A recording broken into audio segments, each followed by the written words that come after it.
¿Es cierto que Napoleón perdió la batalla de Waterloo por culpa de una terrible dolencia?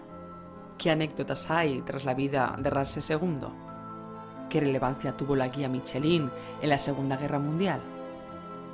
Preguntas como estas, ingeniosas, divertidas y singulares, son las que responde nuestro siguiente invitado en su libro Las hemorroides de Napoleón y otras 499 anécdotas que pudieron o no cambiar la historia. Esta noche en Tierra de Sueños, para poder desvelar mejor los entresijos más singulares de la historia, contamos con la presencia del escritor y licenciado en Derecho José Miguel Carrillo de Albornoz.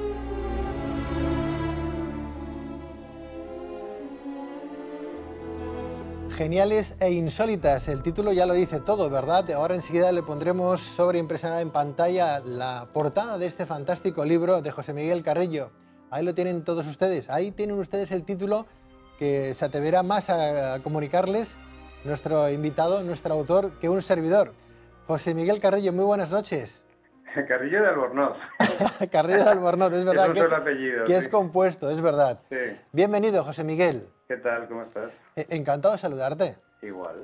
Anécdotas geniales, nuevas, originales.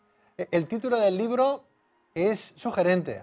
Sí, las hemorroides de Napoleón y otras 499 anécdotas que pudieron o no cambiar la historia. Sí. Es curioso que ese nombre que no nos atrevemos a pronunciar cuando nos duelen, ¿verdad? Aparece en portada de tu libro. ¿Por qué escogiste el tema de la...?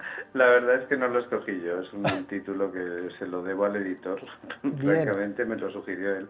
Él lo cogió porque él cogió los cuadernos de anécdotas que yo tenía guardados, pues yo llevo recogiendo anécdotas mucho tiempo, y era pues era una de las anécdotas de uno de los últimos cuadernos.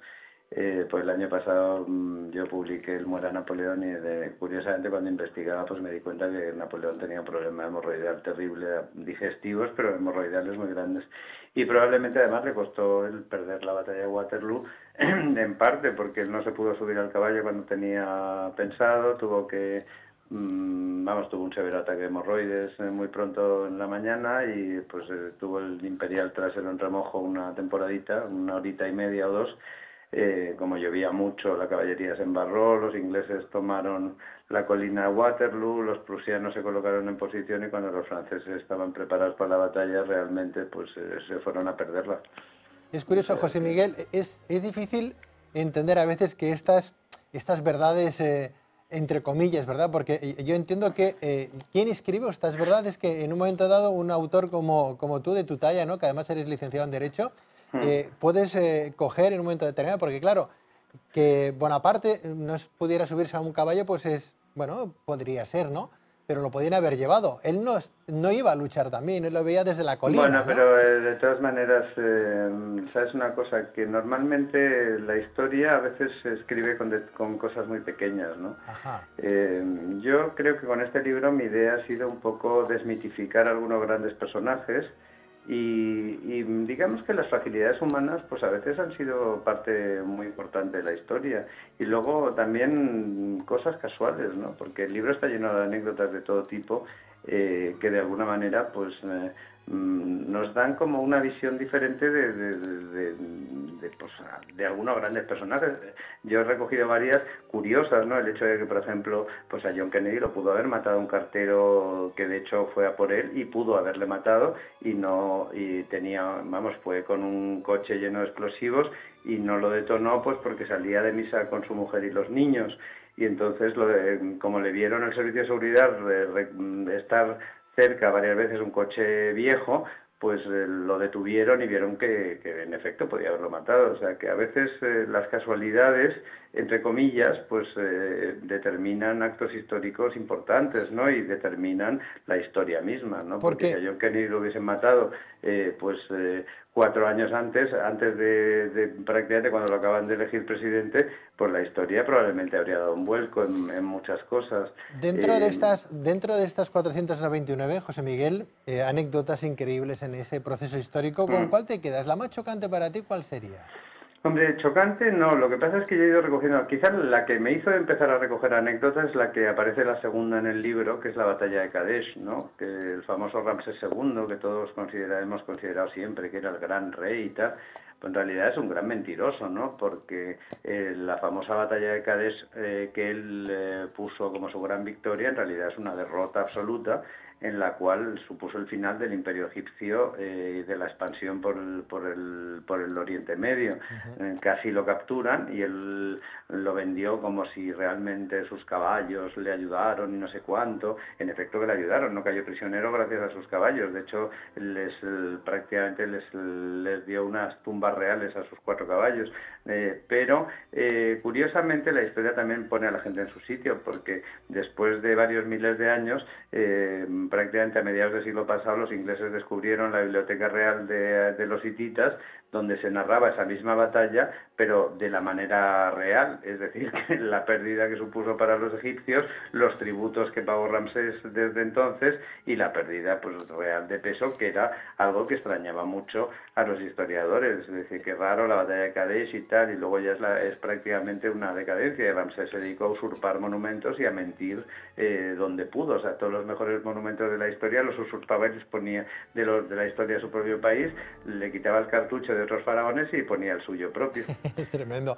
Porque entiendo, José Miguel, que también has ido buceando en libros sagrados. Claro, cuando cogemos el Pentateuco o la Biblia, por ejemplo, y empezamos a leer pasajes históricos, ¿no? Que nos han ido, bueno, pues explicando los cambios que han habido, lo que han hecho nuestros ancestros dentro de ese plano judío-cristiano. ¿Has encontrado anécdotas curiosas también? Pero la verdad es que, mira, he encontrado anécdotas de todo tipo, pero ¿sabes lo que pasa? Que tengo tantas anécdotas claro, que realmente, o sea, creo que me daría para 3 libros. La verdad es que yo creo que lo que he pretendido con este libro es, por una parte, pues sí, desde luego despertar una sonrisa, porque hay anécdotas, algunas un poco curiosas, ¿no? Algunas relativamente hilarantes, ¿no? Y algunas que son simplemente anécdotas pues sorprendentes. El hecho de que la Torre Eiffel, por ejemplo, pudo haber estado en Barcelona en lugar de en París, me pareció un tema interesante, ¿no? Porque de hecho Eiffel se lo propuso al comité organizador de la Expo de Barcelona. Entonces, en lugar del Arco de Triunfo, en Barcelona podía haber estado la Torre Eiffel, por ejemplo. Entonces yo creo que bueno, este tipo de cosas es lo que realmente pues me ha parecido pues curioso, me ha parecido pues no sé, cosas que la gente no conoce, ¿no? O desde luego, anécdotas, por ejemplo, relativas al café. O sea, el café que todos tomamos tranquilamente ha sido una cuestión, vamos, prácticamente hasta llegó a la curia papal. O sea, de hecho consideraban que era un brebaje diabólico. Y la verdad es que la cosa llegó a tal punto que a finales del siglo XVI ya los cardenales querían que el Papa lo prohibiese porque era una bebida demoníaca, y entonces el Papa, que era un hombre el que tocaba en la época, era realmente pues un hombre serio, dijo, pues que me pongan este brebaje y que lo voy a probar, vamos a opinar. Entonces lo probó y decidió que el café era estupendo y dijo, pues mira, si le vamos a quitar cualquier influencia demoníaca, yo lo bendigo y a partir de hoy es una bebida cristiana. Me parece muy divertido. Bueno, algún día nos explicas también lo que hay detrás del croissant, algo que tomamos también con el café con leche por las mañanas. Esa es curiosa, ¿no? Porque esa es una anécdota curiosa, que en realidad que pensamos que el croissant es francés, pues no, el croissant en realidad fue un dulce que nació como para conmemorar el asedio, vamos, el último asedio de Viena. El gremio de pasteleros convocó un concurso pues para elegir un pastel, un bollo que fuese pues de conmemoración, y eligieron uno con forma de media luna. Lo que pasa es que luego lo hicieron famoso los franceses, porque pasó pues a la confitería francesa, y al final pues el croissant que todos pensamos que es francés, pues no, es vienés. Y viene, pues eso, es un bollo conmemorativo. Bueno, pues vamos a recomendar el libro con título José Miguel Carrillo de Albornoz. Sí, las hemorroides de Napoleón y otras 499 anécdotas que pudieron o no cambiar la historia. José Miguel Carrillo de Albornoz, mil gracias, abogado, por estar con nosotros y por tu estupendo y singular último libro. Mil gracias a vosotros. Y os anuncio que en breve tengo una novela magnífica que saldrá en noviembre, por cierto. Nos la haces llegar, por favor. Os la haré llegar prontito. José Miguel, muchísimas gracias. Un fuerte abrazo. Igualmente, buenas noches. Hasta luego.